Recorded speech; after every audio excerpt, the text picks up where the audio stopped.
Chapter 174. The senior brothers and sisters in the back mountain of the academy were either from isolated islands in the South Sea or other countries, or their families were far away. None of them were from Chang'an. After seeing second brother's fresh and pleasant little attendant, Ning Ke once thought of taking Sang Sang to live in the back mountain. However, he thought that he was just a newcomer in the academy and was not qualified to be compared with second brother. If he made such a request when he just entered the back mountain, it would make others feel that he was too arrogant. Secondly, the back mountain was beautiful but lacked the market atmosphere. Therefore, he became the only day student in the back mountain of the academy. Sang Sang hurriedly went to the West Lane to buy a lot of brushes, ink and strange materials according to the list he made. Then she began to cook and reported to him the business situation of the old brush pen shop today while cutting vegetables. Business is very good today, especially in the morning. The doorsill was almost trampled. Didn't I repair the door yesterday? But it was not strong enough, and today it was squeezed a little. After confirming that you are not at home, the number of customers decreased in the afternoon. Sang Sang suddenly thought of something. She wiped her wet hands on her apron and went back to the inner room to take out a thick stack of name cards and invitations. She put them on the desk and said, "A lot of people left these things and invited you to come to the mansion for a gathering. Because there were too many people and the names were written on the cards, I didn't write them down." Ning Ke glanced at the invitations and name cards, and then looked at the classics of Talisman which were as high as a hill. He thought that he was already very busy at this time. How could he have time to attend these appointments? After thinking for a while, he said to Sang Sang, "After dinner, you can choose these invitations and put the important ones aside to be dealt with later." "How? How to deal with them?" Sang Sang asked seriously. As Ning Ke's little handmaiden, she had never had the experience of dealing with these big shots of the empire and did not know which invitations were important. Choose them like vegetables. Keep the fresh and expensive ones, and put aside the stale and cheap ones. As for what is fresh and expensive, I have told you about the official system of the empire before. Do you still remember? Anything with a high official position is expensive. Let me handle it. I'll write a reply first to show my courtesy. I think those officials only want my words." Hearing his answer, Sang Sang frowned slightly and said in a low voice, "Young master, your words can be sold for money now. Isn't it a pity to write a reply and send it back?" Ning Ke smiled and continued to concentrate on reciting what he saw in front of him. He had only read less than half of the dozens of thick classics of Talisman characters. He really had no time to think about other things. Master Yen Sei gave him a total of 33 ancient books of Talisman characters, which recorded the Talisman characters left by the previous Talisman masters. There were a total of 387 books of Talisman characters and 247 talismans, which was as vast as the sea. Ning Ke first skimmed through it roughly. He stared at those talismans that had different faces and seemed to have nothing in common with each other for a long time, but he found nothing. Instead, he frowned more and more. According to Master Yen Sei, these talismans were only for him to refer to and experience. As for how to finish the final stroke, it all depended on his own understanding. However, these ink balls looked like tadpoles, graffiti, raindrops, and silk lines, but they were not like words or paintings. How could he refer to and experience what he needed from them? He randomly picked out a book from the pile of ancient books and found that it was the first part of the third volume, which was the beginning of the water scroll. Ning Ke was slightly refreshed and thought that since it was the beginning, it probably had something to do with water. And water was the most indispensable and intimate thing for human survival. Perhaps it would be easier to experience it. There were 4 pages in the first part of the water scroll. Ning Ke carefully read from the beginning to the end and found that there were many similarities among more than 100 talismans drawn on the 4 pages. Most of them were 6 ink lines from top to bottom, but the thickness and the arrangement of the 6 ink lines were different. The strangest talismans were that the 6 ink lines were even completely entangled with each other. Are these all the characters of water? One is more than another. Ning Ke frowned and stared at the talisman at the top of the water scroll. He stared at the 6 neatly arranged ink lines with a slight bend in the middle. His mind gradually calmed down and the ink lines turned into streams of water in his eyes. He seemed to vaguely see rainwater sliding down from the eaves and falling into the rainwater accumulated on the bluestone slabs. Several raindrops bloomed and then merged with the surrounding rainwater again. There were materials such as writing brush, ink, and cinnabar on the desk. These things he ordered Sang Sang to buy were common and cheap, but according to Master Yen Sei, they were all necessary materials for writing talismans. Ning Ke no longer looked at the 6 ink lines on the book. He poured water into the inkstone and began to grind the ink blocks slowly. When the ink could no longer be separated, he took a brush from the shelf and gently dipped it into the inkstone to absorb the ink until it was full. When Ning Ke saw the article on the response of the Tao for the first time in the frontier fortress, he didn't sleep for half a month. He forced himself to meditate all the time, so that he could feel the chi of heaven and earth around him. Sang Sang, who was still very young at that time, took care of him for half a month. In the end, even the former general of the city of Wei couldn't stand it and asked his soldiers to wake Ning Ke up with whips. After that, Ning Ke and Sang Sang both fell seriously ill. It was the same when he went to the old library at the beginning of last year. At that time, Ning Ke stayed up until he passed out and was thrown out of the building. He went home in a carriage with a pale face and vomited like a drunkard until he vomited blood. It was Sang Sang who guarded him by the bed every night. After finishing the embroidery, Sang Sang raised her head and rubbed her sore wrist. She glanced at Ning Ke, who was in a daze beside the desk, and then lowered her head to embroider the soles of shoes, hiding the worried look in the deepest part of her eyes.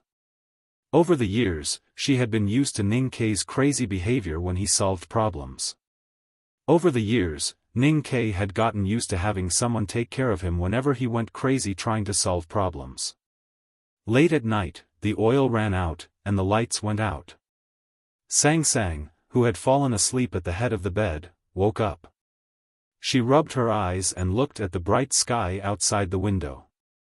She found that Ning Ke was still standing in front of the desk, still maintaining the posture of holding the brush pen. Sang Sang walked over and opened the window. She looked back at the desk and found that there was not even a dot of ink on the white paper. Ning Ke, who had been suffering for a whole night, was mentally exhausted and his dry eyes were bloodshot. Sang Sang stood by the window and stared at Ning Ke's eyes for a long time. She found that he could not see her at all. She shook her head and went out of the room to boil water for cooking. Ning Ke woke up from the state of mind when a steaming hot towel was placed on his face. He swayed and sat on the chair. He found that his whole body was sore and painful, as if he was rusty.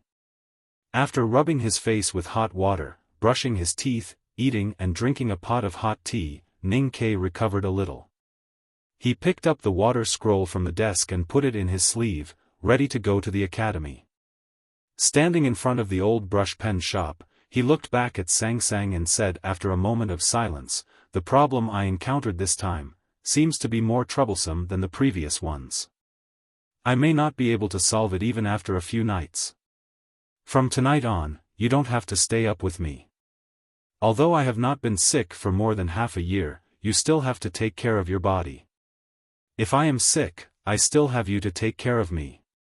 If we are sick, we can't ask Aunt Wu next door to take care of us." Sang Sang nodded. When he arrived at the academy, classes had already started in the study rooms.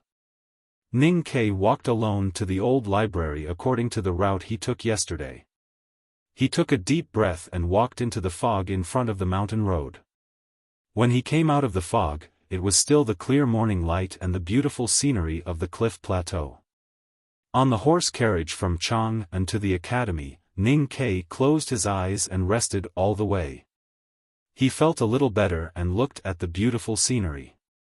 He held the book in his sleeve tightly and confidently thought that he could lie on the lawn for a while and then continue to read. The Academy's back mountain was a wonderful place, which might be helpful for him to comprehend talisman Taoism.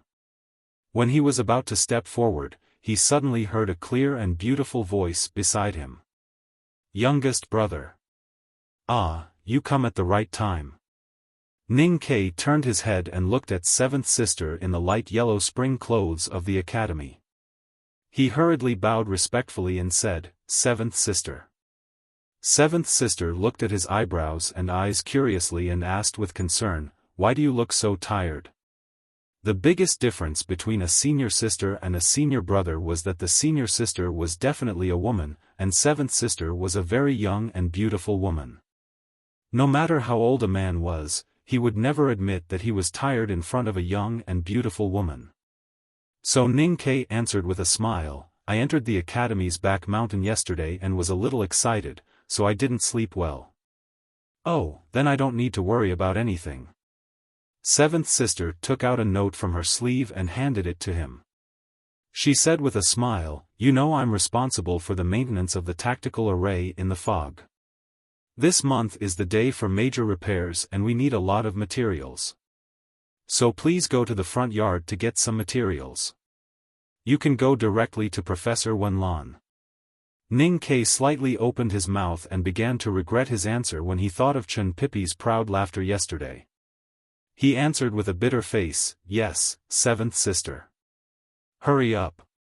Seventh sister smiled and said with some embarrassment, "There are some materials for the cloth in the array I that need to be changed later." "Youngest brother, please do it." Ning Ke opened his mouth wider and pointed at the thick fog behind him helplessly.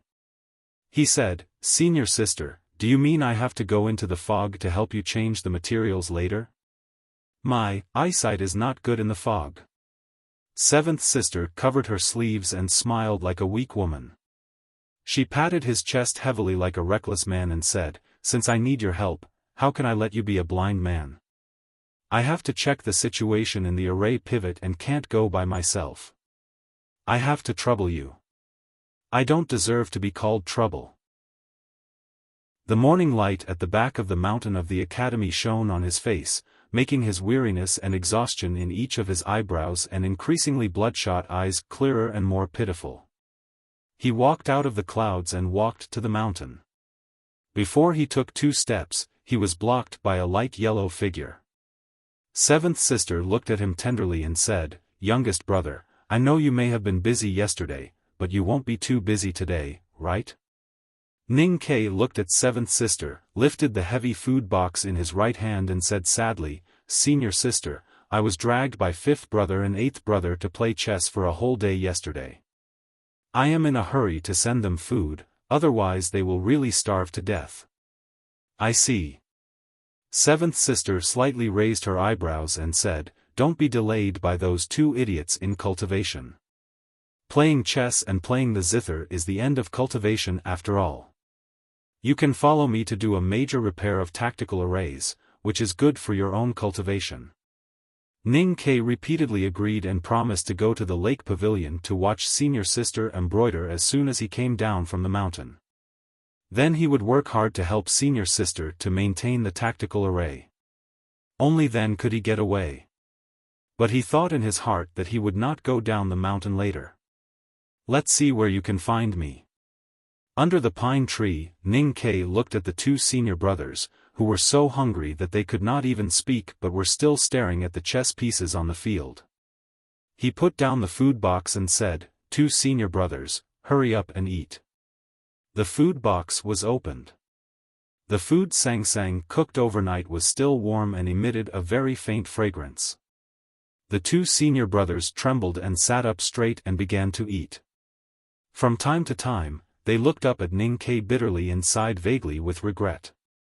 Youngest brother is really not hiding his weakness. He is really bad at chess. Youngest brother really didn't give way.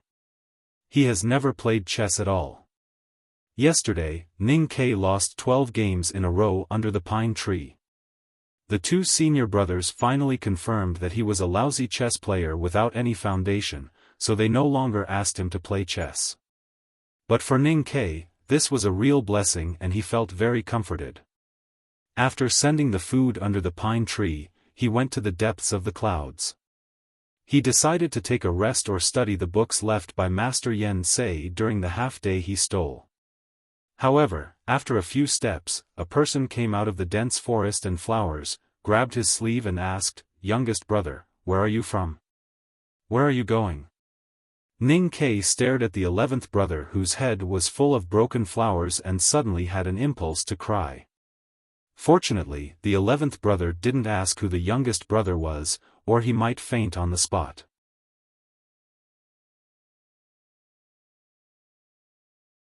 After saying this, the scholar really ignored Chen Pipi's verbal attack and lowered his head to concentrate on reading and copying books. Ning Ke looked at the densely packed books on the bookshelves in the building and frowned slightly. He said, although there are many books here, if he concentrates on reading, he can finish them in a few years. Even with the books in the old library of the academy, it should not make him so miserable. Hearing this, Chen Pipi shook his head with a bitter smile and led him to the cliff cave. The cliff cave was strangely kept dry. There were some faint cracks in the rocks at the top, so it did not seem dark. There were even some unknown trees in the cave, with birds flying around and singing in the treetops. Ning Ke's eyes looked around the cave and then fell on the cliff wall. His body suddenly became stiff and he could no longer speak. There were many wooden shelves on the cliff. It looked like a bookshelf that had been magnified countless times. There were no nests, no treasures, no statues, no potted plants on these wooden shelves. There was only one thing. That was books. Innumerable books. A whole cliff wall of books. Books all over the mountain and wilderness. Since the academy was founded, it has never stopped collecting books. For thousands of years, it has collected countless books from ancient times to today. All of them are here. Therefore, the pain of a scholar is actually really painful. Chen Pipi glanced at Ning Ke and looked at the densely packed books on the cliff wall that were tens of meters high. He sighed and said, if knowledge can be measured by the number of books, then at least 7 out of 10 knowledge in the world is in the academy. In Ning Ke's eyes, the whole cliff wall of books was as shocking as the sea of ink standing up on the mountain road. It was so heavy that he could hardly breathe. After a long time, he barely woke up. He climbed up along the steep ropeway on the edge of the cliff cave and came to the 3rd layer of the cliff wall bookshelf. He walked along the wooden board that could only allow one person to pass through for more than 10 meters. Then he stopped and looked back at the densely packed books close at hand. Gradually, a strong doubt arose in his heart. If these books had been collected since thousands of years ago, why were they only slightly yellowed and not weathered after such a long time? What was even more strange was that there was not much dust on these open-air books. Chen Pipi probably guessed his doubt and said with a smile, when you reach a certain state, you will probably know that it is actually very easy to remove dust. You only need to lift your finger and the wind in the cliff cave will do it for you. Ning Ke suddenly understood and then suddenly thought that if Sang Sang could cultivate, wouldn't it be much easier for her to do housework? What was more terrible was that I forgot all the books I read when I was young. He looked at Ning Ke's eyes and smiled, if you forgot all the books you read, how could you say that you have read them? So I had to pick up the books I had forgotten and read them again. And in order not to forget again, I began to extract. Ning Ke asked, but wouldn't it be slower in this way? Yes. The scholar sighed and said, so I have long known that I can't read all the books in the world in this life, even the books in the academy. Ning Ke slightly frowned and asked, then aren't you very disappointed? More than disappointed, completely desperate. The scholar shook his head and said, on the day when I confirmed that I couldn't read all the books in the academy, I felt that the whole world had collapsed. I didn't want to eat or sleep, and even I didn't want to read anymore. A person who could do nothing and didn't want to do anything except reading, unexpectedly didn't want to read anymore. It could be imagined how much the old scholar had suffered on that day. Ning Kai naturally thought of his mental state these days. After a moment of silence, he sincerely asked, "Uncle, then how did you pass that hurdle?" "Because I asked myself a question." The scholar said, "Do you like reading books, or do you like reading all the books?" I didn't think for too long, and I got the answer. In the end, what I like is still studying. I am 102 years old this year, and I may close my eyes and never wake up again any day. But I can never be sure that I will die on that day. So as long as I keep reading, it doesn't matter if I can't finish reading. I can still comfort myself and confirm that I am doing what I want to do every minute and second before I die, which makes me happy and satisfied. Do you like cultivation, or do you like killing people after reaching a certain realm? I need to think about this question carefully. Walking on the mountain road at the back of the mountain of the academy, Ning Kai recalled the conversation he had with the old scholar outside the cliff cave. He vaguely understood something very important. Listening to the music coming from somewhere on the cliff plateau, he slowly stopped walking. Chen Pipi, who had been silent for a long time, looked at him and asked, "Have you thought it through?" "I've thought it through. In the end, I still like to cultivate." Ning Kai listened to the melodious music and thought about these days in the academy's back mountain. The two Xixiang who were obsessed with chess and starving under the pine tree, the two Xixiang who were obsessed with zither and flute, the 11th Xixiang who had a head full of flowers and looked like a madman but was quiet and at ease, the Shishu who studied outside the cliff cave until he was 100 years old and still danced with joy. He also remembered how he rolled around excitedly in the Min Mountain forest when his archery skills improved, how he screamed with joy when the wind of blades at the frontier fortress of Wei grew fiercer, how he smiled while leaning against the west window of the old library last year, and how he stood stiffly by the desk every night. Everyone will encounter many problems. If you want to solve these problems, you must concentrate on doing it, which requires the craziest enthusiasm. But this kind of enthusiasm is not the weight of a mountain on your shoulders, but the joy that you most yearn for in the depths of your heart. Ning Kai looked at the beautiful academy's back mountain and said, "I used to be obsessed, but these days I forgot that the essence of obsession is like. There is no false hope, so naturally there is no false disappointment, let alone despair. Life is like a question. There are all kinds of obsession, all kinds of likes. Do whatever you like, then I think there will be an answer to this question." Amended 201112192341. Wish you all a happy Monday. P.S. This really makes me speechless. In this revised version, I've deleted some superfluous words, and it's 30 words less than the original chapter. In the end, there's no way to change it. Only now do I understand. It turns out that every time I edit it, there's at least one more word than the original chapter. I have no choice but to type a few more words here. Anyway, I have deleted from 6,760 to 6,720, so there is no problem with money. The key is that I have spent more than half an hour on this matter, which is really a loss. To be continued. If you like this work, please come to Chidian.com to vote for it. Your support is my biggest motivation.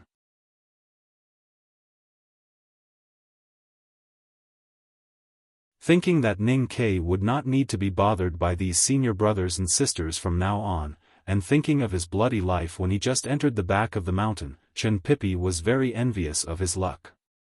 He was a little angry and unreconciled. He looked at second brother and asked seriously, "Senior brother, the array of the cloud gate is now being repaired, and seventh sister needs Ning Kai's help every day. What do you think?" There was an unfinished meaning in his words, which implied that he was up to no good. Ning Kai glared at Chen Pipi, and Chen Pipi looked back at him proudly. However, he did not feel proud for long. The next moment, he heard second brother's words and understood that talking too much often brought great misfortune to people. The array of the cloud gate has not been repaired yet? What has seventh sister been doing in the past 6 months? Practicing the array. Well, it is indeed a little troublesome. Little junior brother has just entered the sect and has no time to waste on these things. Pippi, I remember that you repaired the array of the cloud gate with seventh sister the year before last. Since you have experience, you have to work hard this year. Chen Pippi opened his mouth wide and wanted to cry but had no tears. Little junior brother, come with me. Second brother put his sleeves behind his back and walked down the mountain slowly. Ning Kai patted Chen Pippi's shoulder sympathetically and caught up with him.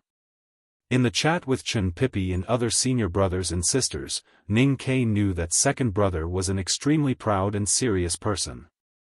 He was very strict to himself and others, so he was a little afraid of him. However, today second brother solved a big problem for him, so his impression of second brother suddenly changed. He felt that second brother was definitely the most lovely person in the world. The psychological state would definitely affect the reality. He followed second brother slowly to the mirror lake on the cliff plateau. Looking at second brother's old-fashioned posture and the rigid taste of the same distance in every step, all changed into admirable rigorous self-discipline. Even the high crown on second brother's head, which was like a washing stick, became a lot more noble at this time. Second brother suddenly sighed with emotion and said, "Your state is really too low." Hearing second brother's words in front of him, Ning Kai quickly quickened his pace and came behind him. He answered honestly, "Yes." The back of the mountain of the academy has no experience in the education of disciples in the no-doubt state. Second brother shook his head slowly and said, although eldest brother was still in the initial state when he entered the academy, he was taught by the headmaster himself. But now the headmaster and eldest brother are still traveling outside, even I don't know how to teach you. Ning Kai was silent. Although he was a little disappointed, he was not too anxious because he thought that the headmaster and eldest brother would return to the academy one day. During the conversation, the two had already walked down the mountain road and came to the beautiful cliff plateau. Walking to the mirror lake, second brother glanced at the pavilion and the girl embroidering in the pavilion. He suddenly stopped and said after a moment of silence, although headmaster and eldest brother haven't come back yet, you're still a student of the academy. You have to follow what the academy has taught you. The dignified academy can't be defeated by yen say. Tell me, what do you want to learn? Entering the back of the mountain of the academy was like entering the world of cultivation. Ning Kai was very clear about what he would encounter. However, he was too busy these days and his spirit was too bad. In addition, the senior brothers and sisters in the back of the mountain were too absurd, so he completely forgot about this matter. Suddenly hearing second brother's question, he was surprised and a little confused. The way of cultivation was like the sea. What should he choose? After cultivating flying sword, he would be a sword master. After cultivating divine psyche, he would be a psyche master. Or should he choose martial arts cultivation? Or should he really find a toilet to cultivate the unprecedented bucket master? He suddenly thought of a very important question and asked hesitantly, "Senior brother, will there be any conflict between cultivating other things and talisman Taoism?" Second brother stood by the lake and shook his head. All sects have the same principle. All streams will eventually return to the sea. You don't need to care about the beginning and the extreme cultivation. But you need to be careful in the middle. You have just started, so you don't need to think so much. Looking at second brother's back, Ning Kai frowned and thought for a long time, but he still could not make up his mind. If he thought for too long, he was worried that second brother would be impatient. Under such mental pressure, he suddenly remembered that apart from the military array masters he occasionally saw in the battlefield at the frontier fortress, the first cultivator he met in his life was the sword master at the entrance of Northern Mountain Road. The first cultivator he killed alone was the sword master in the lakeside house. Apart from the basic knowledge in the old library, the first book he read on cultivation methods was that book. And he liked the sword forest behind the meadow of the academy very much. Senior brother. I want to learn Haran sword. Hearing this, second brother slowly turned around and looked at Ning Kai with a strange look. His eyes became brighter and brighter, and he said with appreciation, Haran sword is not the most wonderful method, but it is definitely the most suitable method for a man to learn. Hearing that second brother was going to teach the new youngest brother Haran sword, the back mountain of the academy, which had been quiet for a long time, finally ushered in a rare bustle. Those senior brothers and sisters who usually lived in different places all came out of their rooms under the pine trees and flowers. They stood everywhere on the cliff plateau and curiously looked at the two people by the mirror lake, pointing at them and whispering from time to time. Beigong Weiyang squatted under the bamboo forest and looked at the two who were talking by the lake. He could not help but shake his head and said, "What's so good about learning flying sword? It has no sense of beauty at all. What else can it do except to kill people?" Fifth brother and eighth brother came out of the bamboo forest with chess boxes in their arms. Fifth brother ruthlessly slapped Beigong's head and scolded, "The tiger is quite beautiful. Why don't you go to hug and kiss it? The difference between a man and a beast is not beauty, but wisdom. What future can he have if he learns to play the flute from you?" Fifth brother looked at the lake and shook his head disapprovingly, saying, "Youngest brother has really gone astray by learning flying sword from second brother. If he learns chess with us, even if he can't become a national player, he can at least gain some wisdom."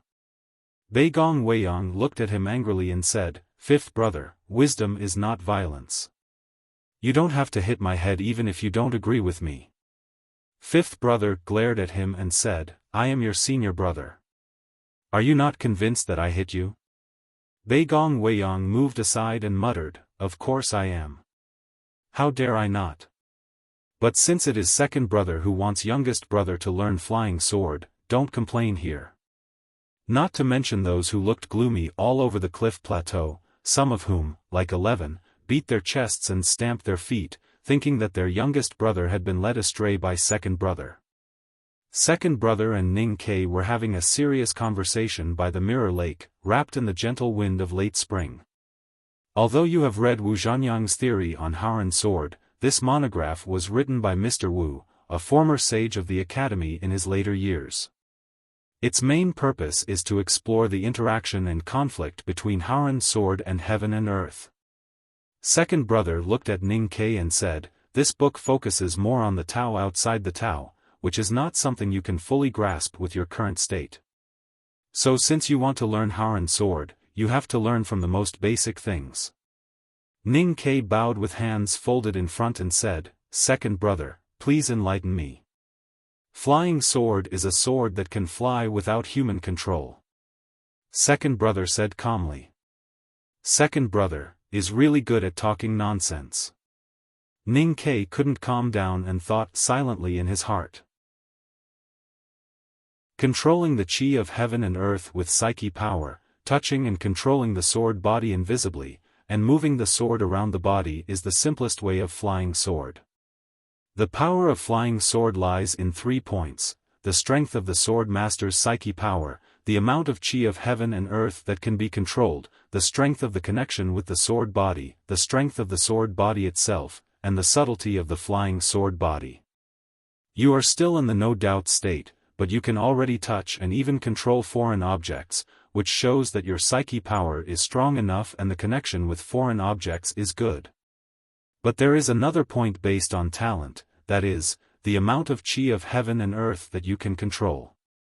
Second brother looked at his eyes and said calmly, "You can see the amount of chi of heaven and earth that a sword master can control as an invisible rope in his hand.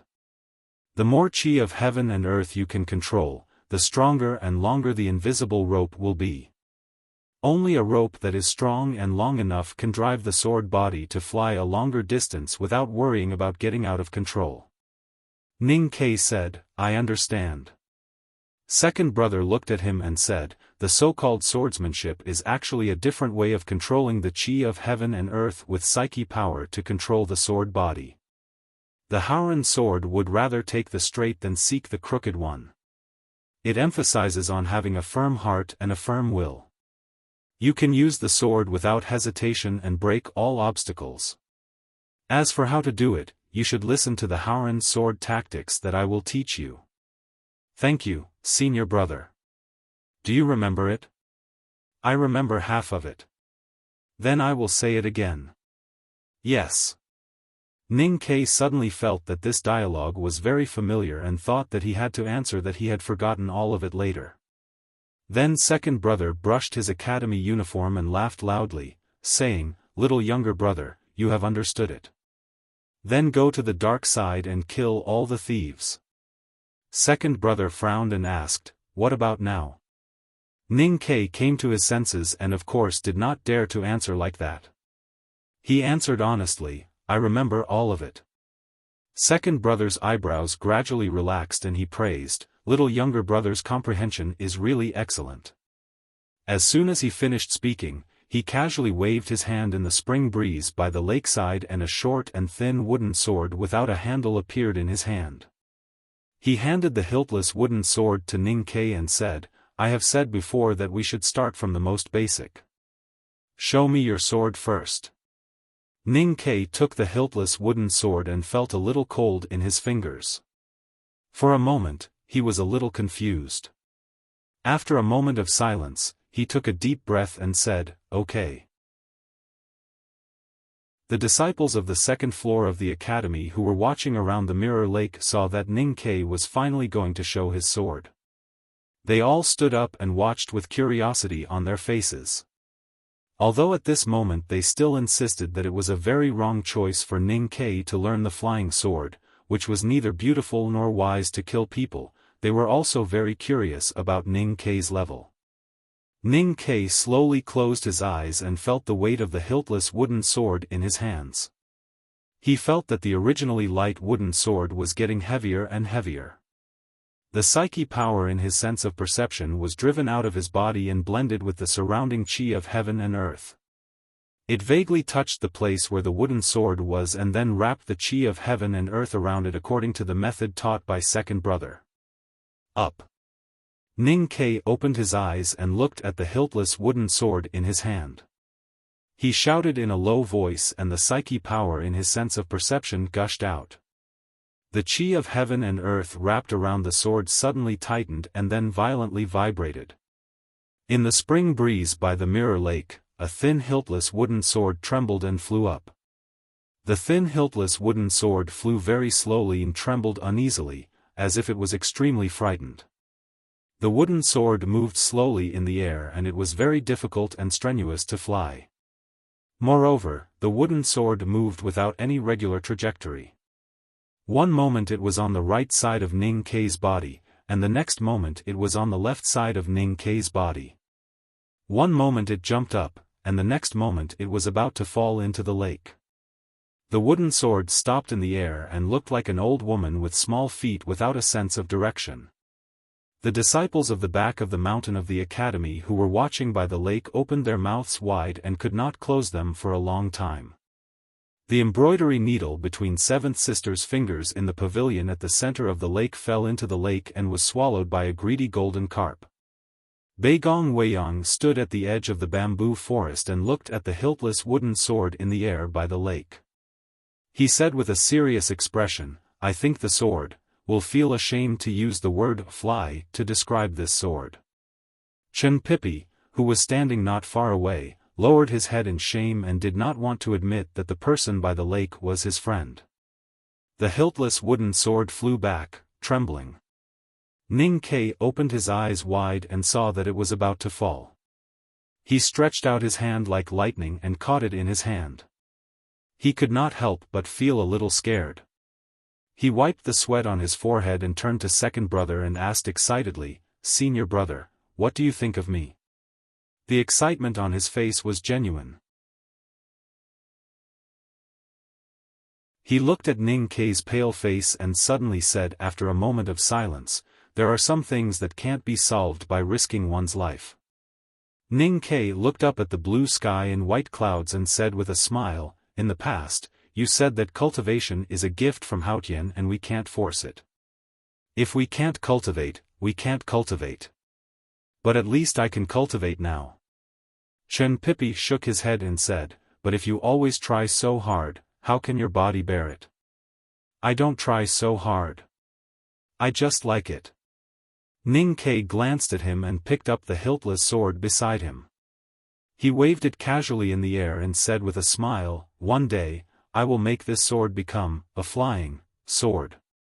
Recommendation votes and monthly votes. I shout with a hoarse voice. Now I realize that I really have to fight for these things. Just saying that I like them is not enough. Give them to me, to be continued. If you like this work, you are welcome to vote for recommendation votes and monthly votes. Your support is my biggest motivation.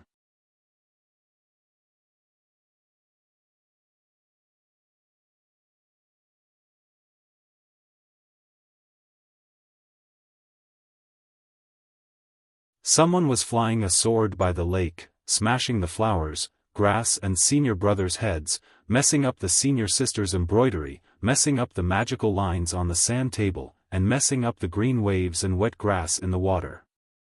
A certain someone was flying needles in the forest, and a few wounds appeared on his body. Not long after, he could be seen being chased by a fat white goose, crying out in pain all over the mountains and plains. Someone was forging iron in the house with all kinds of strange materials at his feet, mainly gold and silver, supplemented by gems. Sixth brother was silently sorting out the design for him, and his simple and honest face was full of grievances. In the late spring of the 14th year of Tianqi era, these scenes kept repeating in the back mountain of the academy. Until many years later, people living in the back mountain still felt a little scared when they thought of those days. That junior brother who had just entered the second floor was practicing his lousy sword and his lousy needles, thinking of his lousy ideas, torturing his senior brothers and sisters, causing them to feel incomparably vexed. Have you been crazy lately? Chen Pipi put down the food box and looked at Ning Ke, who was still satisfied after losing 3 games of chess to eighth brother, and asked with emotion. What do you mean? Trying flying needles or flying knives? Ning Ke asked confusedly. Everything. Chen Pipi said angrily, you haven't even mastered the Haoran sword, and you haven't mastered the talisman Taoism from Master Yen Sei. How can you have so much energy to do so many strange things? It's always good to learn more. Why are you so anxious? Cultivation is about gradual progress, and the most important thing is to lay a good foundation. My aptitude is so poor that it's useless to lay a good foundation. It's better to learn more. Chen Pipi sighed and said, in my opinion, you'd better focus on talisman Taoism. Talisman Taoism is about comprehension and talent, not the foundation. Ning Ke asked curiously, why can't we learn together? Chen Pipi frowned and said, greed is not a good thing for cultivation. Ning Ke said with a smile, I have learned a truth since I was a child. Nothing can be achieved without greed. Chen Pipi was so angry that he laughed and said, I just found out that you are such a stupid person, even more stupid than second brother. I won't tell second brother this. A bowl of crab porridge. That's impossible.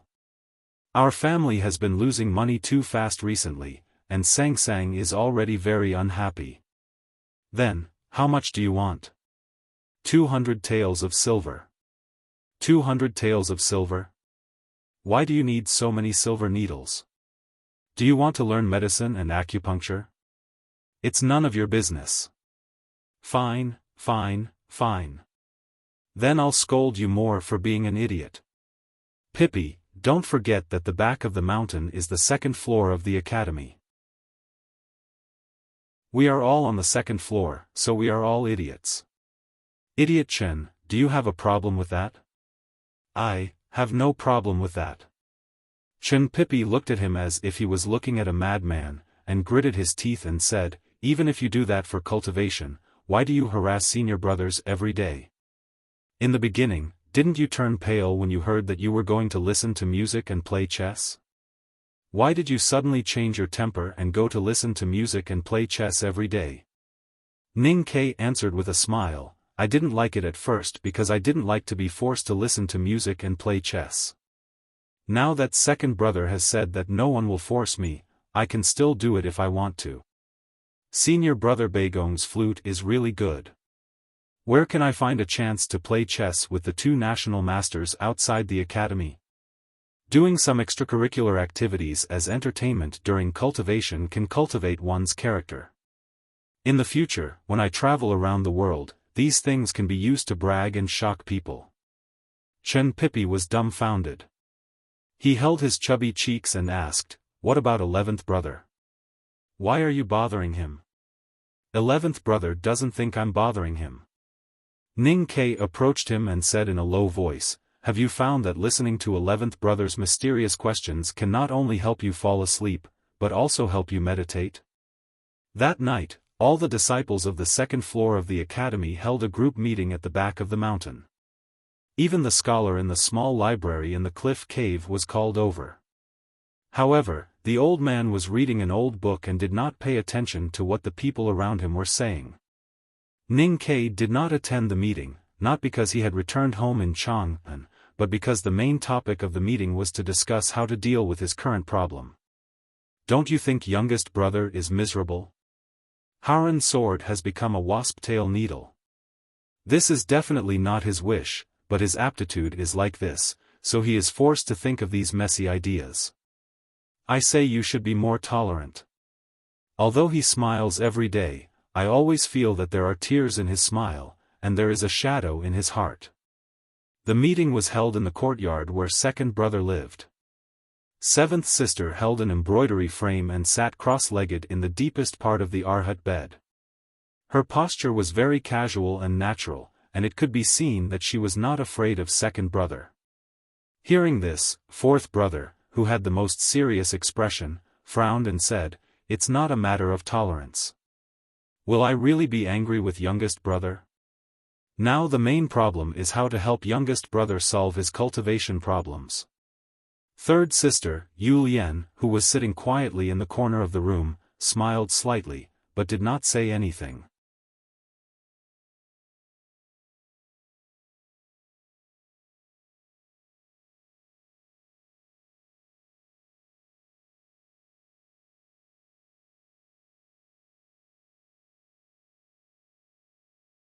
It is enough to see the Spring Breeze Pavilion. Do you want to see it forever? We have seen a lot of old temples, old pavilions, small bridges, flowing water, and houses in Chang'an City these days. If we continue to see it, I am afraid that the Chang'an local government will suspect that we are two thieves. Grass Talisman, Master, I was wrong. Master Yen Sei suppressed his anger after a while, pointed to the cornice deep in the Taoist temple, and said with a livid face, "This time I don't want you to see the cornice, but the animals on the eaves squatting on the cornice. You release your psyche power to feel it and see what is there." Ning Ke suddenly became serious. After a moment of silence, he slowly released his psyche power and touched the stone beasts on eaves that were half squatting on the eaves. The existence of the beasts on eaves was fed back into the sense of perception woven by psyche power through the chi of heaven and earth. However, the next moment, the beasts on eaves seemed to be alive, and he could even see their eyes. His heartbeat began to accelerate gradually, and his breathing became heavier and heavier. Those animals on the eaves in the sense of perception and sight became more and more clear, and the coercion from them became heavier and heavier, which directly made his face pale and his body extremely stiff. Master Yen Sei stood beside him and didn't worry about his reaction. Instead, he was calm and slightly happy. Ning Ke was so sensitive to the reaction of the animals on the eaves, which slightly diluted his anger after being ridiculed before. Ning Ke shook his head and got rid of the previous state. He raised his hands to rub his eyes, looked at Master Yen Sei and said, "Master, I feel it, and I understand. Master Yen Sei slightly frowned, and it seemed that he didn't expect that Ning Kai could actually get rid of the coercion from the animals on the eaves. Ning Kai glanced at the animals on the eaves in the distance, which became smaller again, and said, "Master, do you want to tell me that these stone animals on the eaves are also talismans, which are endowed by the divine talisman master with power and coercion that is close to a powerful life?" Master Yen Sei said, "Yes. What I am more confused about is why you didn't panic when you touched the animals on the eaves for the first time." Ning Kai looked at him, and after a moment of silence, he honestly replied, "I have touched the animals on the eaves before." Master Yen Sei slightly raised his white eyebrows and asked, "When? Where?" Ning Kai said, "Last spring, in the palace. When the carriage passed by the laundry office, I don't know why, when I saw the animals on the eaves of the palace, I suddenly felt that they were alive, and I felt very uncomfortable at that time." Master Yen Sei was silent for a long time, and suddenly reached out to touch his head, and his eyes were full of gentle appreciation.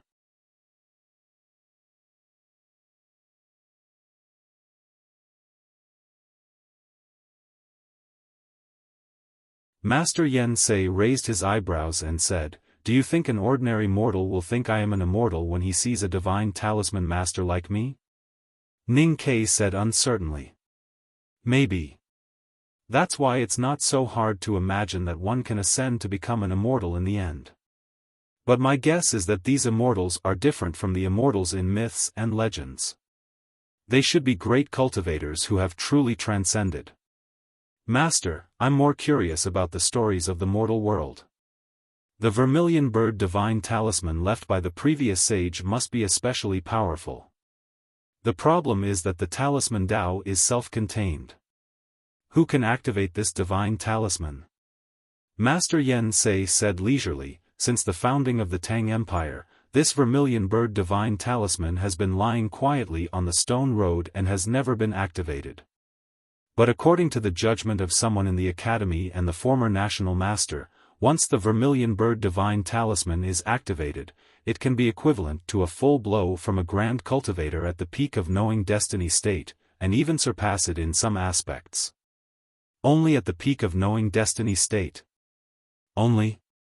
What's with your attitude? Master, you are at the peak of knowing destiny state, so is Lu Bai. I guess the national master and eldest brother are also at the peak of knowing destiny state. I don't even dare to guess the headmaster of academy. Now I know many grand cultivators at the knowing destiny state, such as second brother, Chao Xiaoshu, and even my silly friend are geniuses who have entered the knowing destiny state. Is the knowing destiny state really rare?" "Ning Quebec, Master, I'm here." Master Yen Sei looked at him and shook his head, saying, "You are very lucky, or you are very unlucky." Ning Kai asked confusedly, "Master, what do you mean?" "The place with the most grand cultivators in the world is the West Hill Divine Palace and the Academy. You are a student of the second floor of the Academy and an apprentice of me, the great divine priest of the Divine Hall, so you can meet many powerhouses at the knowing destiny state. Ordinary cultivators may not meet powerhouses at the knowing destiny state in their lifetime, so I say you are very lucky. However, you are so weak now, but you have met so many powerhouses. I am worried that you will lose the courage to climb up and surpass the mountain." "Don't worry, Master. In fact, I am also a narcissist." "That's good." Unconsciously, Master Yen Sei and Ning Kai passed through the entire southern city along the Vermilion Bird Avenue and came to the southern gate of Chang'an City. The towering and majestic city wall seemed to break the sky, casting a shadow and covering a large area of the nearby marketplace. Master Yen Sei walked up the city wall with Ning Quebec. Nobody knew why the well-disciplined guards at the gate came to stop them or check their identities, as if they did not see them at all.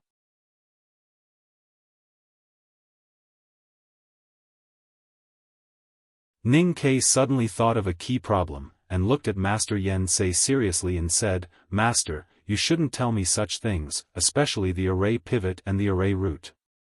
It's not good. Master Yen Sei calmly said, "Do you know who is responsible for the god-stunning tactical array of Chang'an city in the Tang Empire now?" "Who?" "Your master, me." Master Yen Sei looked at him with a smile and said, "And you are my only successor. After I leave this world, you will be responsible for the god-stunning tactical array. So it's natural to let you know some things in advance." Ning Ke did not say anything. With a pale face, he turned to look at Chang'an city below the city tower and shook his head. A very strange sound came out of his mouth. It seemed that he was swearing, and it was more like he was unconsciously muttering. After a long time, he looked back at Master Yen Sei and said bitterly, "Master, don't be so scary."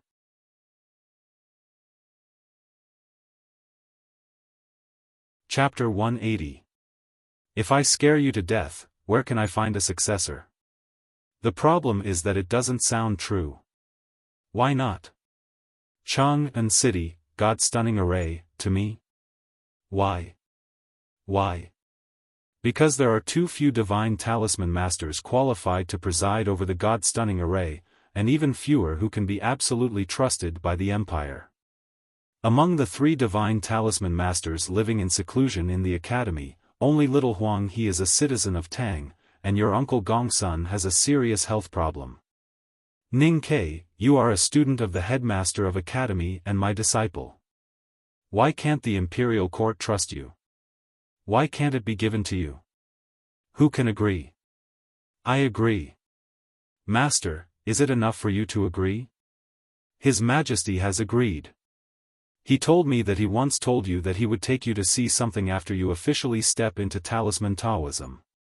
His Majesty did say that, but what does it have to do with what we are talking about now? When you see that thing in the future, you will understand. It was certainly a very happy and glorious thing to be a noble divine talisman master.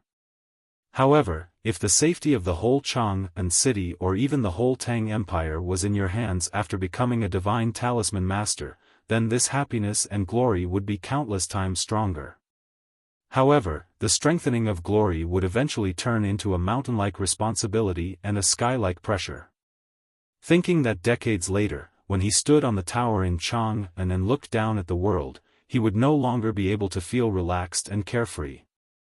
Instead, he would have to carefully observe the millions of Tang people living among them and be ready to make choices that ordinary people would never be able to make for the survival of the Tang Empire, which had lasted for thousands of years. Ning Ke felt that it was difficult for him to breathe and he felt depressed. If an objective evaluation was made, any young man who had just touched the cultivation world for less than a year and was still in the no-doubt state would be scared to death when he suddenly learned that the big shots of the empire were so important to him in the future. Ning Ke was no exception. After all, he had experienced too many shocks in his life, and he was bold enough to be wild enough. Especially after entering the second floor of the academy, his mind became more stable, even calm and lazy. So after returning to Lin 47th Street, his mood quickly returned to normal. At the entrance of the alley, an old cat was lying on the flagstone, squinting and lazily basking in the sun. In fact, Ning Ke was not lazy. In the following days, in order to avoid the enthusiastic Chang'an citizens and stewards, he still got up before dark and went out early in the morning. He went to the back of the mountain of the academy to practice his swordsmanship, knife, and fine needles. He also listened to the wind, music, and chess. After leaving the academy, he continued to tour the scenery around Chang'an and visited various Taoist temples and ancient temples. However, he did not have his master to accompany him and was alone on the road. Chang'an city finally came to the most difficult period of the year, the hot and stuffy summer. Ning Ke had also visited more than a dozen Taoist temples and finally arrived at the Wanyan Tower in southern city. Unfortunately, spring had passed and the flock of geese had already gone north to Xuanyang Lake in Gushan Commandery to spend the summer. Therefore, he did not have the chance to see the stunning scene of tens of thousands of geese flying around the ancient tower. However, places like Taoist and Buddhist temples always liked to steal the most beautiful scenery of the world as the background. Therefore, the Taoists and monks had no choice but to make some good scenery to avoid being criticized by the world. Therefore, although there were no geese to see in the Wanyan Tower, at least there was a Buddhist pagoda with moss marks on its ancient bricks and the exquisitely carved stone statues of venerables in the Buddha Hall. Ning Kai looked up at the Buddhist pagoda for a while and found that he did not understand anything about talisman Taoism, nor did he see any beauty. He shrugged and walked into the Buddha Hall. Suddenly, he was attracted by the smooth lines of the statues of venerables, which were extraordinarily solemn. The world was shrouded by Haotian's divine light. The Buddhism sect silently guarded in a corner of Yueluan Kingdom. Although some temples were built around various cities, they were not mainstream. Most of the monks of the Buddhism sect cultivated in the wilderness and had little influence on the secular people. Like most people, Ning Kai did not know much about the doctrines and scriptures of the Buddhism sect. He only knew that the status of the so-called venerables in the Buddhism sect was roughly equivalent to that of the saints that ordinary people talked about. Those were ancient myths and legends. The stone statues of venerables were placed in order in the quiet Buddha Hall. The windows were covered with yellow paper. The filtered light fell on the stone statues, emitting a kind of tranquil yellowish luster. The stone statues of venerables were in different shapes. Some were smiling, some were silent, and some looked bitter. The hands that were exposed outside the monks' robes were also different. Some put their palms together, some clenched lightly, and some put their fingers together in a strange way. Ning Kai guessed that this should be the emblematic gesture of the Buddhism sect. He subconsciously imitated the statue according to the statue of the venerables. He stretched his hands out of the sleeves and slowly put his palms together. Then he spread his fingers and crossed them, or bent his fingers and lowered his wrists like a lotus.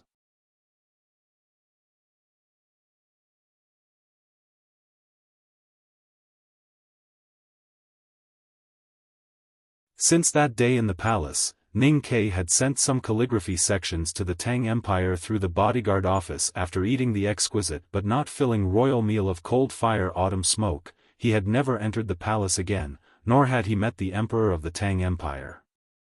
Therefore, he did not know that he had become the most important candidate for the Tang Empire's talent cultivation plan. However, after talking with Master Huang Yang at Wanyan Tower today, he more or less guessed some things. The reason why the younger brother of the Tang Empire could come out in person, besides the face of Master Yen Sei, must be because of the palace. Even if he had guessed some things, he was not shocked, especially compared to a few days ago in the southern city, when his master pointed to the picturesque landscape and said that the safety of this magnificent city would be handed over to him in the future. But of course, he would feel touched. A few days after the talk at Wanyan Tower, he had been thinking about Master Huang Yang's words, especially the word enlightenment. The more he thought about it, the more he was sure that the Enlightenment Buddhism sect paid attention to, if put in the system of ordinary cultivation methods, was actually see-through, which was the preliminary mastery of the operation of the qi of heaven and earth. At this time, Ning Kai's state was still at no doubt state, only a small distance away from the lower state of see-through. The same was true for talisman Taoism. He was only a little bit away from drawing that talisman, but this seemingly small distance was actually the most difficult part. Seeing that there was only one step away from climbing the dangerous peak, but that step could not be taken, no matter who it was, they would inevitably feel anxious and anxious. A few days ago, Ning Kai did manage to be calm, but of course, deep in his heart, he had been looking forward to the arrival of that day.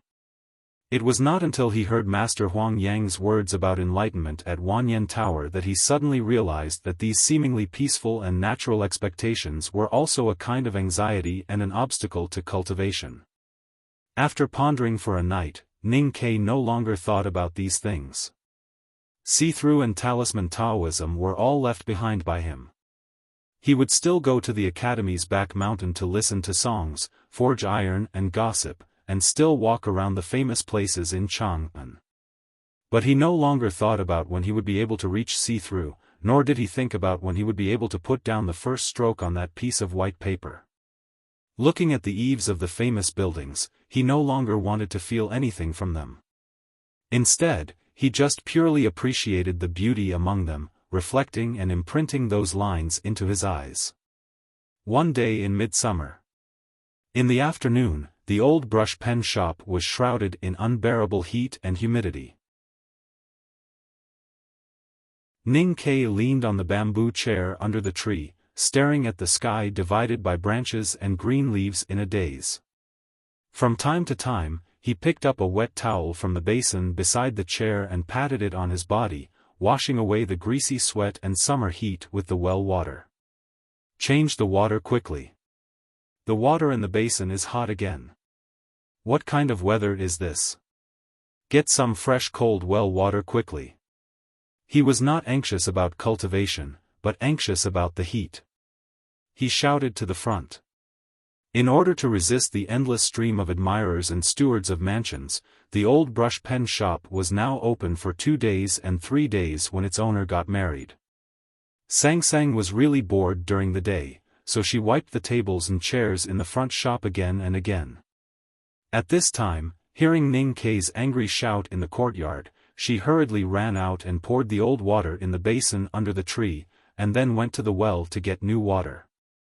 At this moment, the long-awaited rain fell, hitting the eaves and leaves with pitter-patter. Then, it quickly turned into a torrential downpour.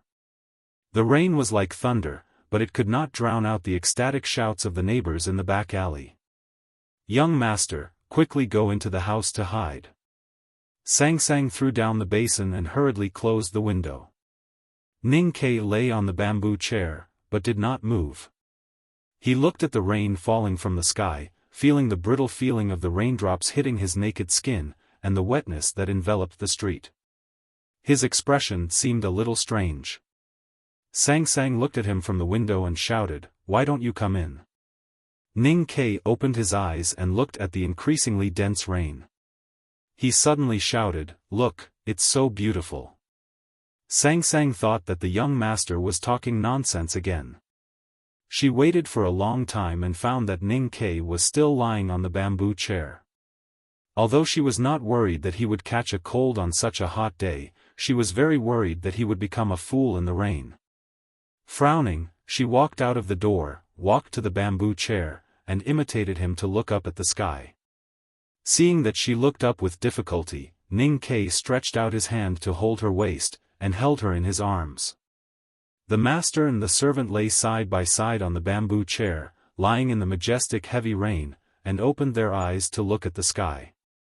Sang Sang looked at the rain coming like arrows, and said in surprise, "It's really beautiful." Ning Kei wiped the rain off her face and asked, "Do you feel that we are like the rain eaves under 1,000 years of wind and rain?" Sang Sang shook her head and said, "I don't think so.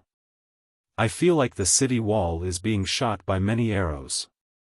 Ning Kei sighed and said, "What an unromantic girl." At night, the rain gradually stopped. Sang Sang began to cook. After drying his body, Ning Kei came to the desk in front of the window again.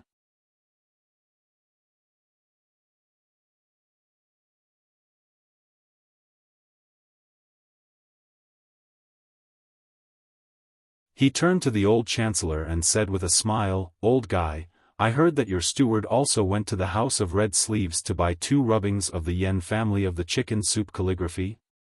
Why do you do that? If you really want to see the authentic chicken soup calligraphy, just tell me. Why do you specially invite me to have this meal? Why do you have to bother so many colleagues to accompany you?" The old chancellor breathed heavily. He put his hands on the table and sneered, "If I want to see it, you will send it to my mansion? Don't even think about it." Grand Secretary Wang smiled and said, "His Majesty knows that the chicken soup calligraphy is in my mansion and has asked me for it 3 times. I didn't do it. The chicken soup calligraphy will definitely not come back to the palace. If I send it to your mansion, you will definitely not give it back to me. How can I be fooled?" His Majesty has been to my mansion twice this month. If you want to see it, just come to my mansion. Big Head Wang. Don't bully me too much. The old chancellor slammed the table and scolded harshly. The master of moral essay called Wang Shichen by his nickname in the academy out of anger today. It was really unbearable. If it were in normal times, Wang Shichen would probably scold him. However, he had the absolute upper hand with the chicken soup calligraphy today. He could show pity to the loser. He shook his head indifferently and said sympathetically, "You are too impolite. You are too impolite." The old chancellor thought of the purpose of today's banquet. He forcibly suppressed his anger and sat down slowly. He sneered and said, "Today I have another purpose for this banquet." "Just you? Do you think you have a big head and a big face?" Grand Secretary Wang smiled slightly and did not care. Finally, this sentence is used again. The two senior statesmen quarreled and mocked each other. The ministers and chancellors at the table did not dare to interrupt. They were used to this scene and knew that it was useless to persuade them. So they could only maintain an awkward silence. Not long after, there was a slight sound in the courtyard. It seemed that a guest had arrived. Grand Secretary Wang looked out of the threshold and frowned slightly. The old chancellor smiled and looked at the young man who walked into the courtyard surrounded by several young men. He stroked his long beard with satisfaction and squinted at him. He said, "The authentic chicken soup calligraphy? Let's take a look at the owner of the chicken soup calligraphy first." At this time, these bigwigs of the imperial court had already guessed the identity of the young man.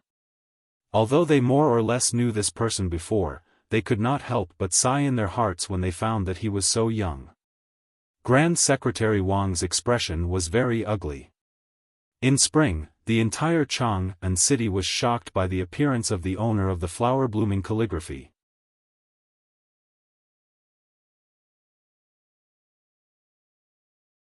He thought to himself, "What did this lad do? He was just a bad calligrapher. How could he deserve such a grand ceremony?" However, Grand Secretary Wang thought that he deserved it. He even took Ning Kei's hand and stood in front of the steps, making a very grand introduction. For the academy and the headmaster, for the imperial palace and His Majesty, for the Southern Gate Temple and Yensei, Grand Secretary Wang did not mind giving face. Of course, he also vaguely wanted to put on airs. On the one hand, he wanted to use these officials to announce to the whole empire that Ning Kei had come for dinner.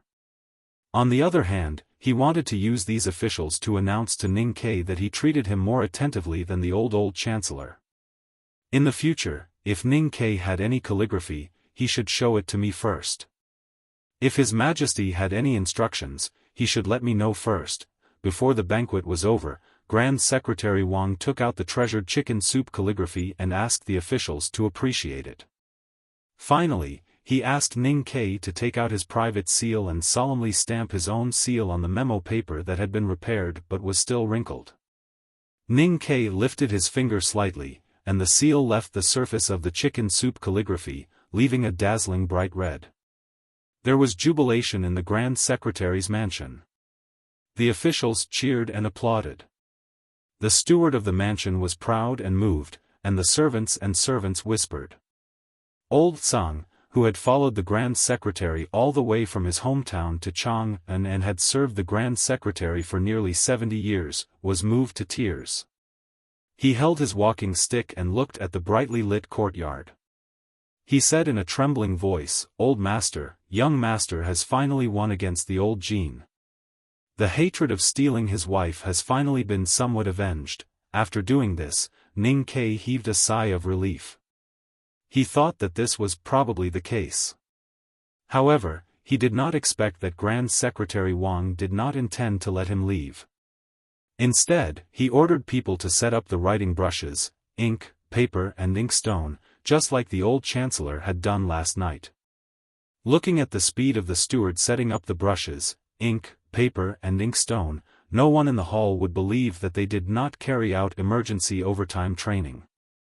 Ning Ke stared blankly at the ridiculously large Huangzhou sprout paper in front of him. He wanted to cry but had no tears. He thought to himself that the old chancellor had only taken an ordinary scroll last night. Did he want him to write a grand central hall? Isn't this a little too cruel? After leaving the Grand Secretary's mansion, he said to Sang Sang sadly, "Don't ever attend such banquets again." Sang Sang asked confusedly, "Young master, you said a few days ago that if you want to achieve great things, you can't just rely on one skill. Although you are determined to cultivate, you also need to build a good relationship with the bigwigs in the secular world. Why do you say not to attend such banquets again now? I'm still good at eating, chatting, praising the sage, and flattering people because I'm a thick-skinned person." Ning Ke shook his head and said with emotion, "However, I have to leave a piece of calligraphy after eating. Yesterday it was an ordinary scroll, and today it has become a grand central hall. What should I write when the Marquis invites me to dinner tomorrow?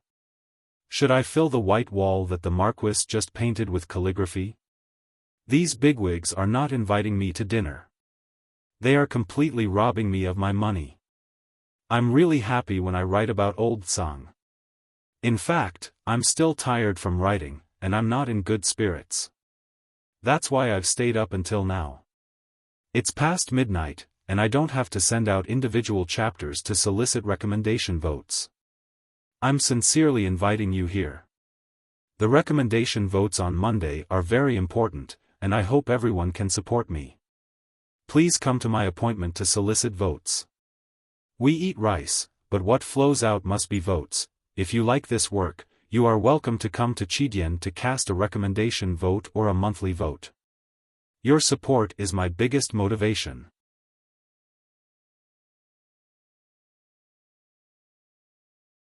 Chapter 182. Because he could not bear to part with his beautiful concubine, the emperor did not attend the morning court. Because he could not bear to fight for gold over silver, Ning Ke did not eat from then on. What he meant by not eating was that he did not attend banquets, not because he really disliked the Tang Empire and wanted to express his dissatisfaction by not eating anything. He had experienced the terrible drought and famine when he was a child and was deeply traumatized by it.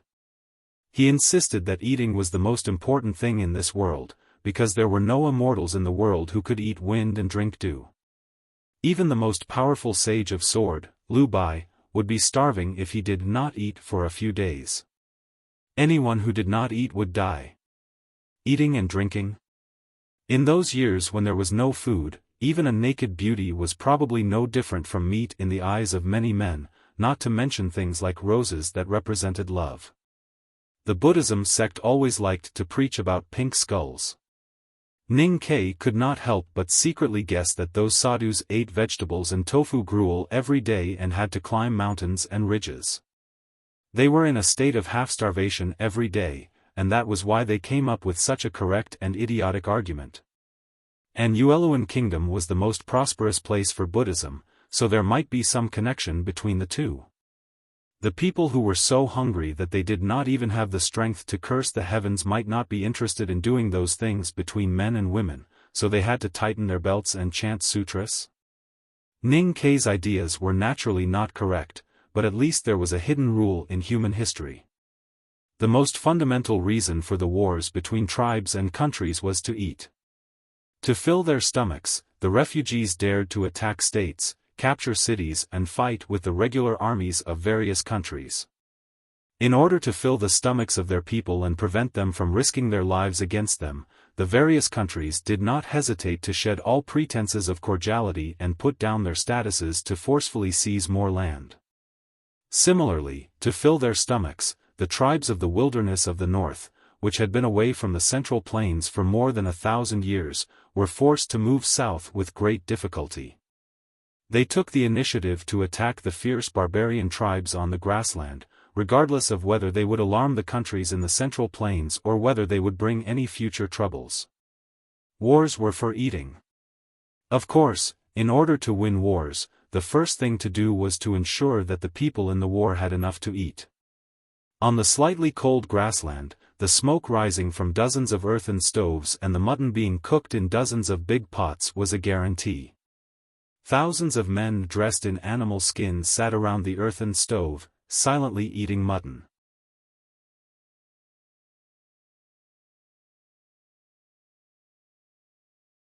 As the old man sang softly, a strong but not sad atmosphere arose on the grassland. Most of the desolate man warriors remained silent.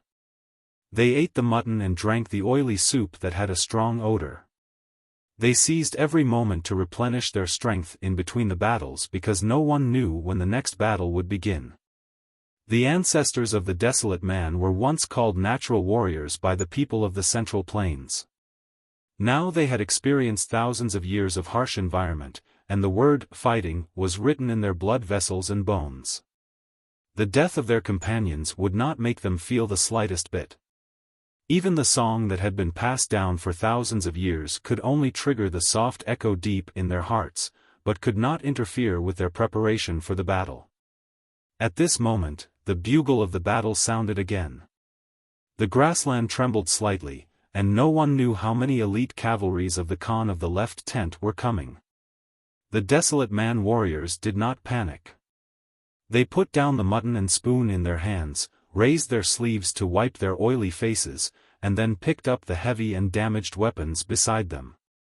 They slowly walked south, and even did not forget to put out the fire in the earthen stove. They walked slowly, then quickly, then trotted, and finally began to sprint. The way the desolate man soldiers entered the battlefield was shockingly similar to the way the grassland cavalries did. The only difference was that they did not ride on horses and only had their own legs. However, what was incredible was that these desolate man soldiers, who were wearing leather robes and holding knives and axes, who did not look very tall or strong, could run at such a fast speed and with such a shocking momentum. With the dense buzzing sound of drums, the grassland cavalries who were good at riding and shooting pulled the bowstrings of their short bows from a long distance away. Countless arrows cut through the sky and hit thousands of desolate man warriors like raindrops. With a puff, a sharp arrow hit a desolate man warrior who was running at high speed. After the arrowhead penetrated the leather armor, it seemed to take root in his chest. Blood quickly seeped out and dyed the leather armor red.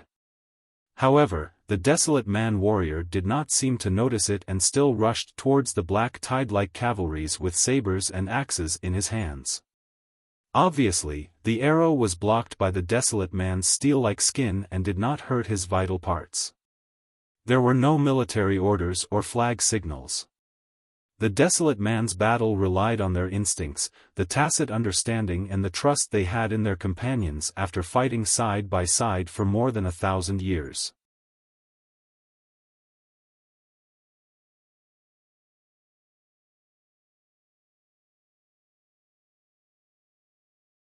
But after a while, the black tide splashed with countless waves of blood.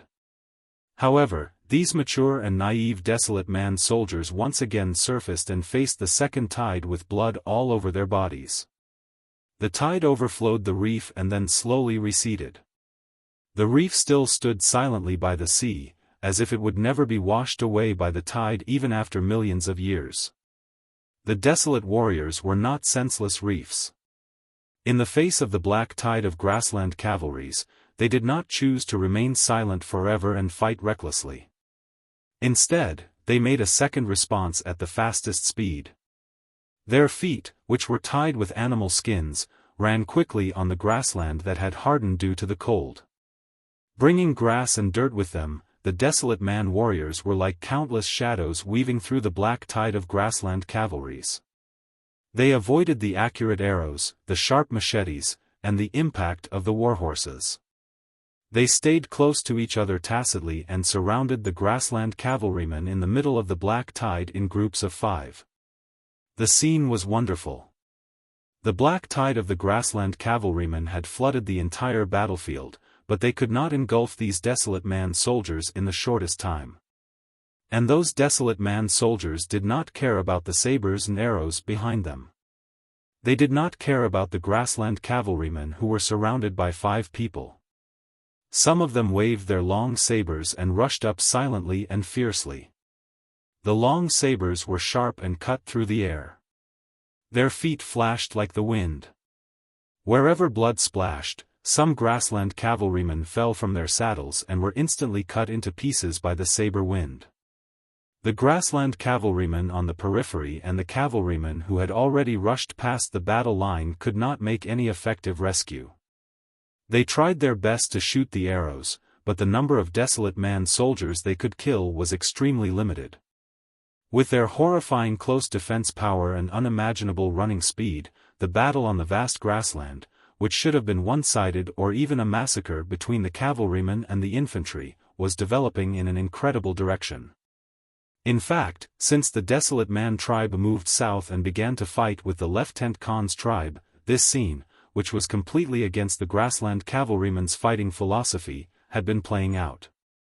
The most terrible thing in a battle was not failure, but when you found that the ideas you had learned in the past battles and the most effective fighting methods suddenly became ineffective. This kind of mental blow could directly make people lose their confidence in fighting.